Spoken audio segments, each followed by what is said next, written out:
At your job, do you ever have to deal with a nose roller? How about a snub pulley? Well, if you're installing a new conveyor belt system, dealing with the different components can sound like you're speaking a foreign language. Luckily, you've got a team ready to help. Grainger's technical product specialists are fluent in maintenance, repair, and operations. So whenever you want to talk shop, just reach out. Call, click Grainger.com, or just stop by. Grainger, for the ones who get it done. Thanks for choosing this free Anfield Index podcast. If you'd prefer to listen to this or any of our other shows without adverts, then now's the time to check out Anfield Index Pro. With AI Pro, you can supercharge your entire listening experience. You'll not only get all of our podcasts without the ads, but you'll have them far faster with our Quick Publish feature available exclusively for subscribers. AI Pro also puts you in the heart of our sound studio, with an option to listen to many of our shows live and interact with the podcasters in real time as the shows are recording. Upgrading couldn't be easier.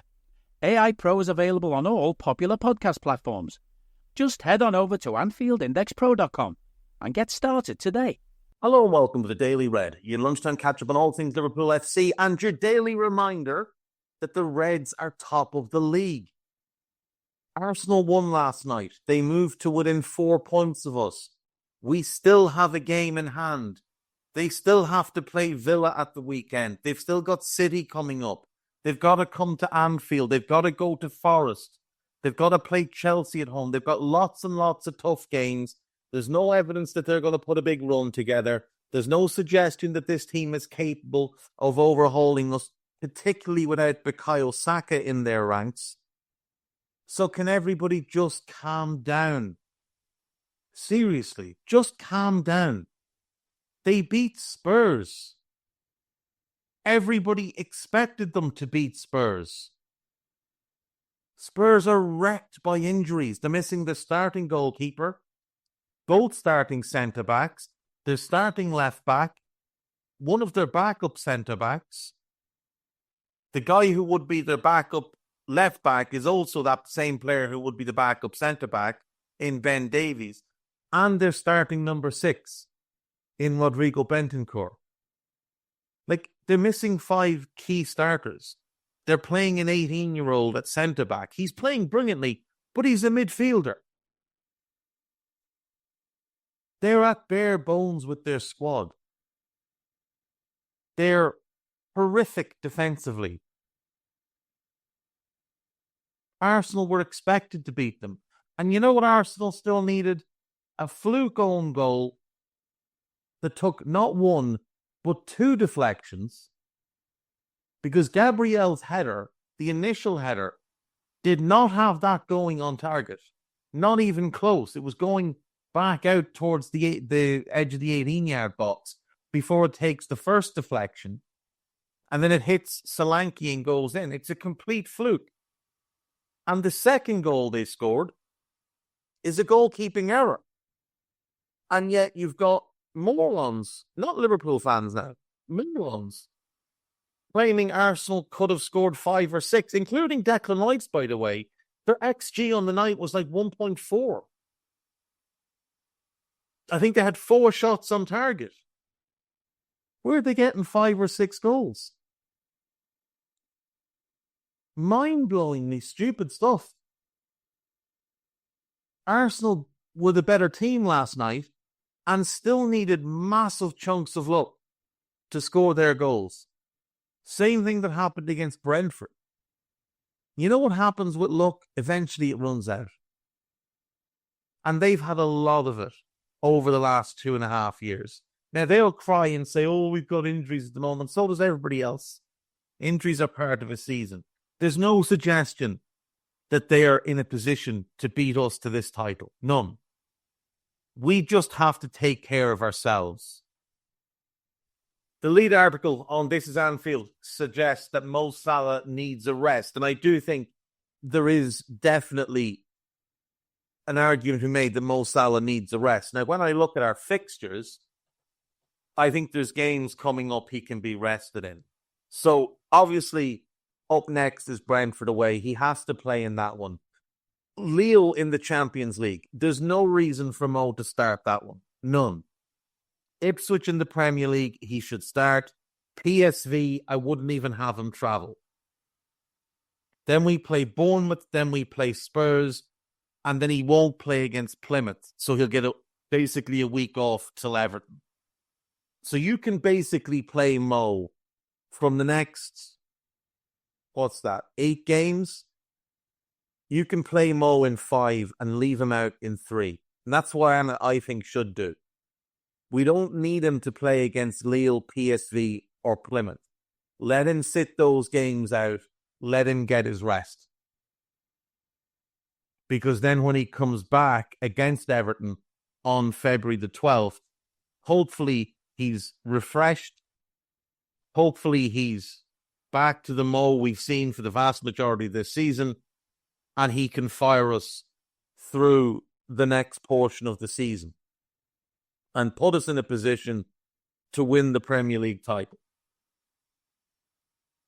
But I just think people need to take into account that it's very clear that Arne doesn't fully trust certain players in the squad. I think Tyler Morton's one of those. I think Wataru Endo's another. I think Harvey Elliott is another. And I see posts on social media saying Harvey deserves more playing time. And I have to ask, why? Why does he deserve more playing time? You see people talk about this litany of games where he allegedly came off the bench and made massive impacts. Now, there was a number of games last season, early on in the season, where he came on against tired defenses and he played well. But there's also a lot of games where he's played and done nothing. And although he hasn't played an enormous amount this season, the starts that he's had, Southampton and Accrington, he wasn't very impressive in either.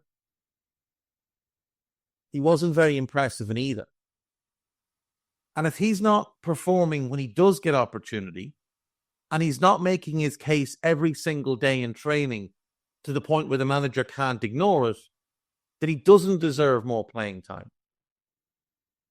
Like, he just doesn't. Just because he played 50 games last season doesn't mean those 50 games were warranted. Jurgen overplayed him drastically. It's one of the big mistakes of Jurgen's tenure was that he overplayed Harvey.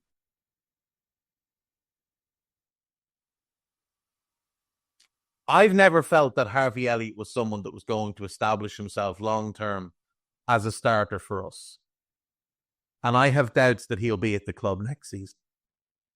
I think he'll want to go and play. Now, it may be that we loan him for a year and see if there's a big kick on in his development. But I would bet that if a good offer comes in the summer, we'd be willing to take it and move on. And there's no harm in that. Like, football is a transactional business. And I know we're all guilty of it, including myself. You do get really attached to certain players. But eventually everybody will move on. You know, Steven Gerrard moved on. And whether it's that they leave the club or they retire, eventually they're gone. And only certain players will play their entire career or close to it with the club. Those who are truly elite coming out of the academy. But if you look at the great players that have come out of our academy since 1990, let's say, McManaman, he left. Fowler, he left. Owen, he left. Gerrard stayed the majority, obviously. And then he left when his legs had gone. It was fine for him to leave. Carragher stayed his full career. Trent, I think, is trending towards him going. And Curtis Jones, who I don't think spends his whole career at Liverpool. So you're only looking at Carragher, who went game 1 to final game with us, and Gerrard, who gave us basically his entire career. That's it. In 35 years. So although it's fantastic to have academy players come through, you do get more attached to them than maybe some others that are bought in. Most of them don't stay. most of them aren't good enough to stay. When you look down the years at others who've appeared out of our academy, like Flanagan and people like that. Now, Harvey's a much better player than Flanagan, but he's closer to Flanagan than he is to Gerrard on the talent scale.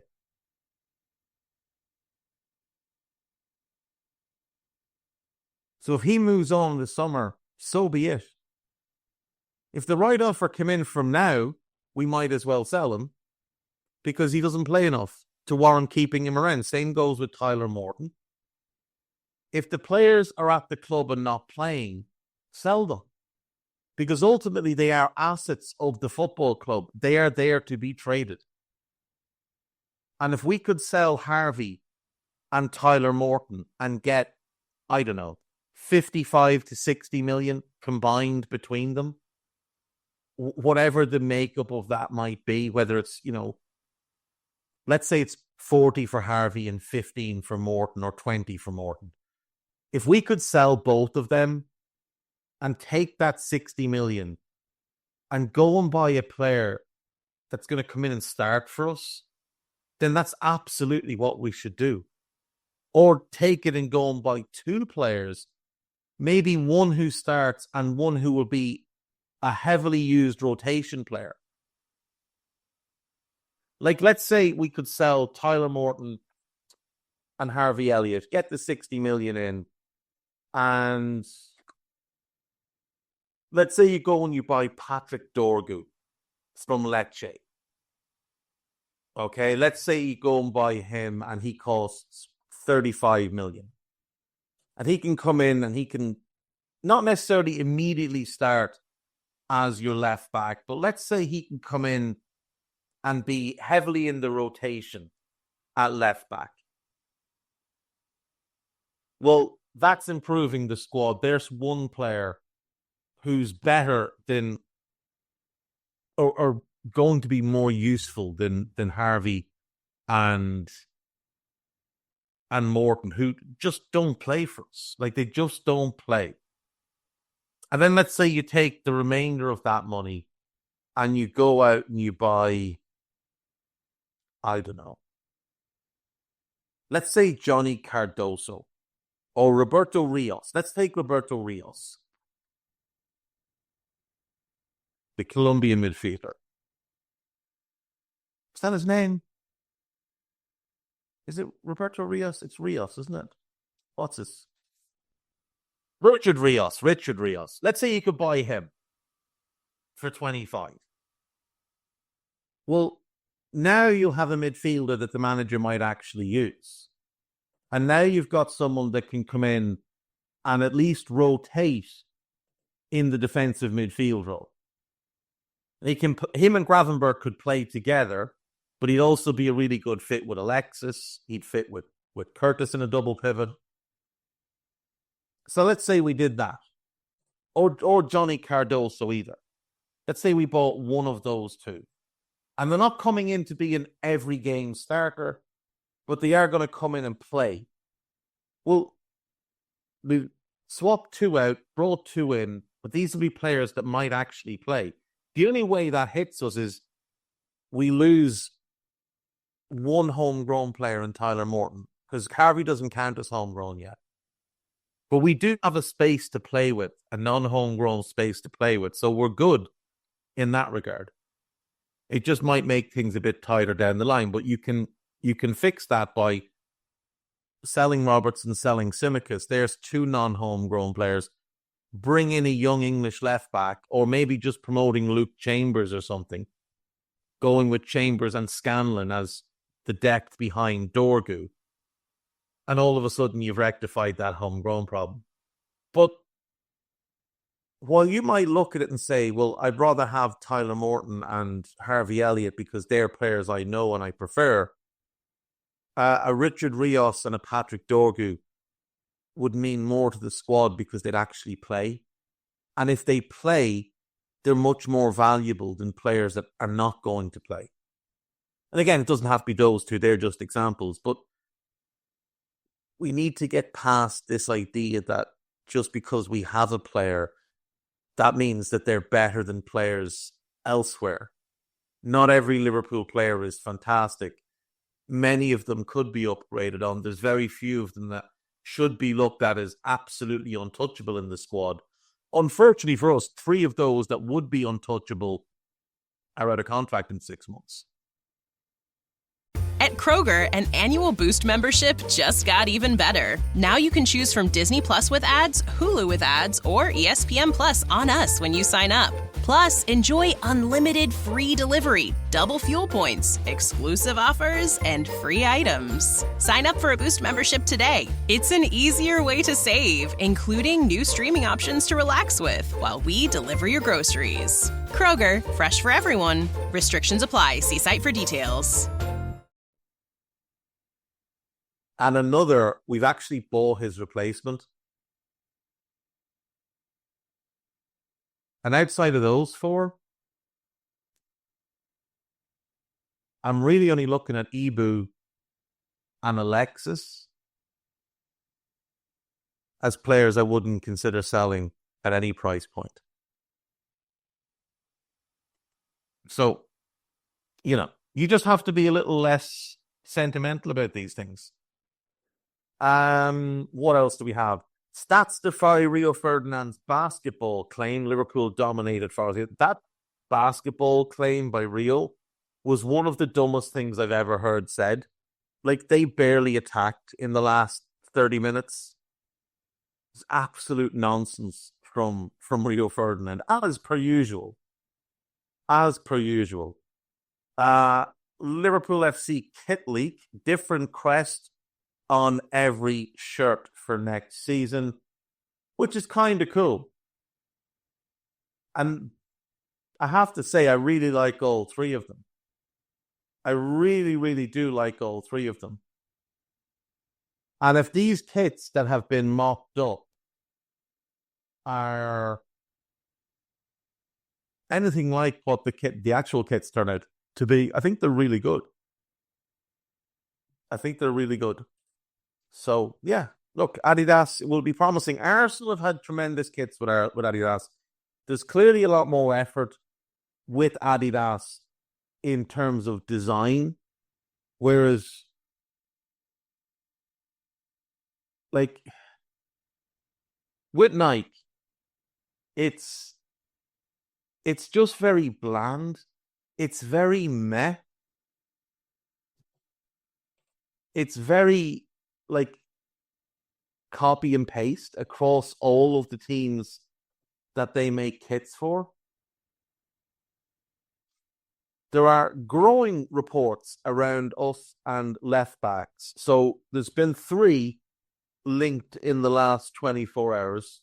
Happy to report all of them were on my left back list. For attacking left backs, Milos Kerkez, Miguel Gutierrez, and Patrick Dorgu have all been on transfer committee pods over the last while. Look, I'd be happy with any of them. I think Dorgu has the highest upside. Kerkez is an immensely physical player. He's a monster. So that could be good. Gutierrez is the most refined of the 3, but he's also the weakest defensively. I'd still prefer a defensive left back. But if Trent goes, then maybe you go attacking left back, defensive right back. And I'd love to see us get Diakite from Lille as a defensive right back and Dorgu from Lecce as our left back. Diakite, Kanate, Virgil, Dorgu would be really, really strong. Like 4 proper physical presences. Great athleticism across the board. We just need a physical presence in midfield then to really top it off. It's clear as day the midfield is too soft at the moment. And to be fair to him, I thought Carragher made the strong argument for it. It's the same argument I've been making, others have been making, about the idea of the defensive left back. Now, obviously, this is based on Trent staying, but it's clear left back is a major issue. Like, we have two big holes at the moment. One is defensive midfield, one is left back. The left back one is more glaring because Gravenberch, to his credit, is doing most games a solid job in midfield. Not necessarily as a defensive midfielder, but he's having good games most weeks. He's had some stinkers, but most weeks he's having good games. He's 7 out of 10, and that's fine. But he's not a defensive midfielder. But we can make up for that with the work rate of Alexis and Dominic pitching in, and all three of them together, basically playing like three different types of number 8s, is working for us for the most part. Left back is a different story, though. Robertson has been atrocious this season. He was bad last season. He was atrocious the year before, and he ended the season before that poorly. This idea that Andy Robertson is starting to decline is nonsense. He is fully declined. He has been on the slide for nearly 3 years now. Like, nearly 3 full years. By the time we get to about March of this year, it'll be 3 years since it became noticeable that Andy Robertson was starting to decline. People might not like to accept that because, again, go back to the thing of people getting too fond of players. But that is the situation. He was bad last year. He was absolutely abominable the year before. And this season, he's been dreadful. He's had like 2 or 3 good games where those that want to defend him, who've ignored all the shit performances, just appear out to shout and roar that Andy Robertson has been written off too early. No, he hasn't. No, he hasn't. It becomes obvious at certain points that certain players just can't do it anymore. It happened with Henderson, and we still had to suffer 3 years of atrocious performances. It happened with Bobby. It happened with Sadio. It happened with Fabinho. And now it's happening with Robbo, where they just fall off a cliff. And a lot of times it's because of the style of play that they were put in for years. That high-intensity style under Jurgen is very much scorched earth. There's nothing left of those players after he's milked the best of them. And that's fine. That's fine. But you need to cycle through the squad better if you're going to do that. You need to have a higher turnover. You can't keep Andy Robertson for 7 years. You keep him for 4, you move him on. You let his legs go elsewhere, and you bring in a replacement. Andy Robertson should have been replaced in the summer of 2022, but he wasn't. That would have actually been 5 years. So we'd have got 5 years out of him, and then we should have moved him on. But instead, 3 years later, we'll hopefully move him on in the summer. And there was the only benefit of Robbo is, well, he's a leader, but that's fine. We have plenty of leaders in the squad. He didn't count as homegrown. He wasn't a player that you would look at and say he'll be happy to just drop into a backup role because he's still only 30. He's captain of his country. He's going to want to play every week, whether he's actually capable of it or not.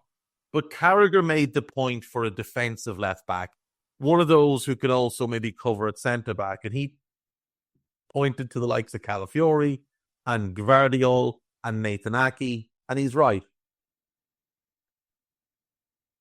And I haven't stopped thinking about what Murillo would look like in that role since we played Forest the other night. And too many people are quick to judge based on what he does with Forest in terms of on the ball. He's an exceptionally good passer of the ball. He's also a great ball carrier. If you go back and watch his earliest games for Forest and watch what he was doing, it was outrageous, some of the passes he was firing around the place. Some of the ball carries, not just up the flank, but through central areas as well. Would he struggle a bit defensively against a pacey winger? Maybe. But maybe not, because he's smart and he's really physical.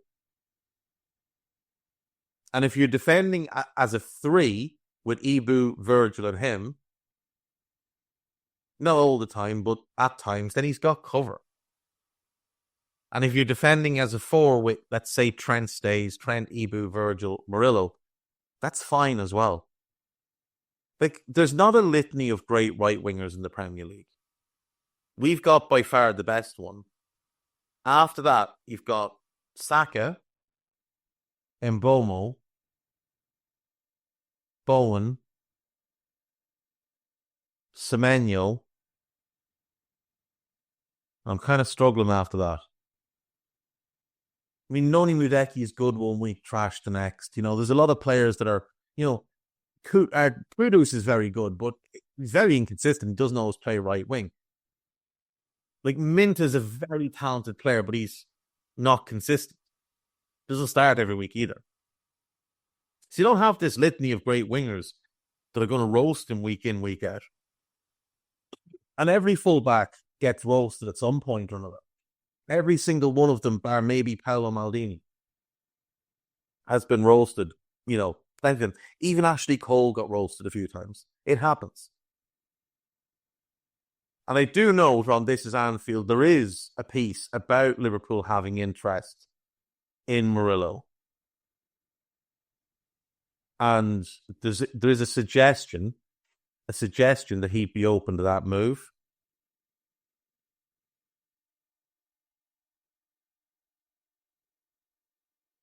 I'd absolutely jump on the chance to have him as our left back. Like, his ability to read the game is exceptional.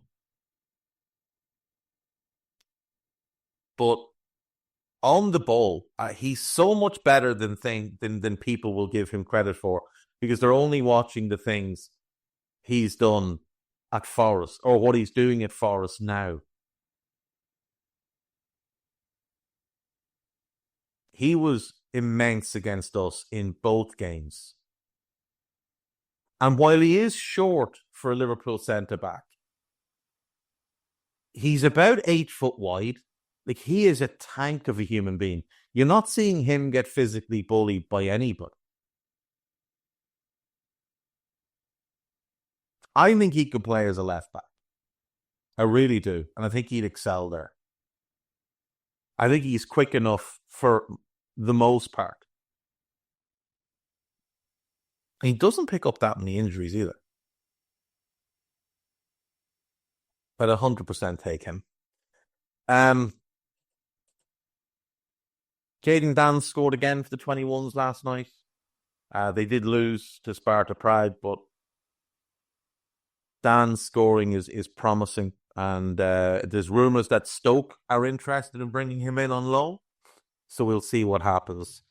On AnfieldIndex.com,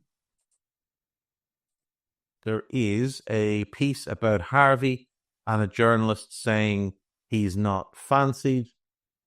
There's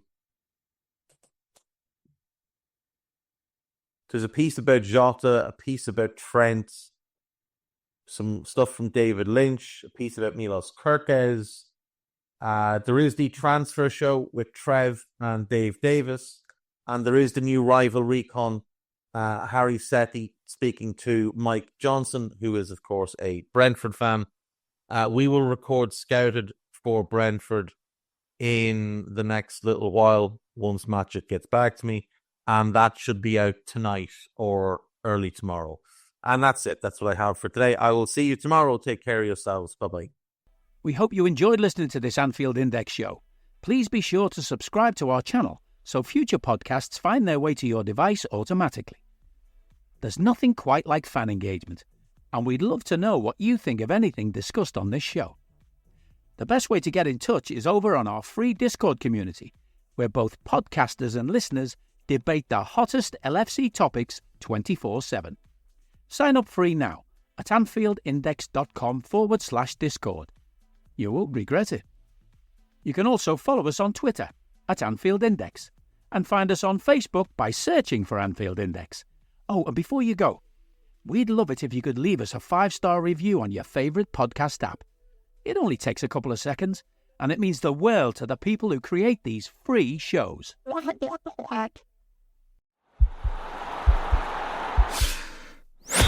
This podcast is part of the Sports Social Podcast Network.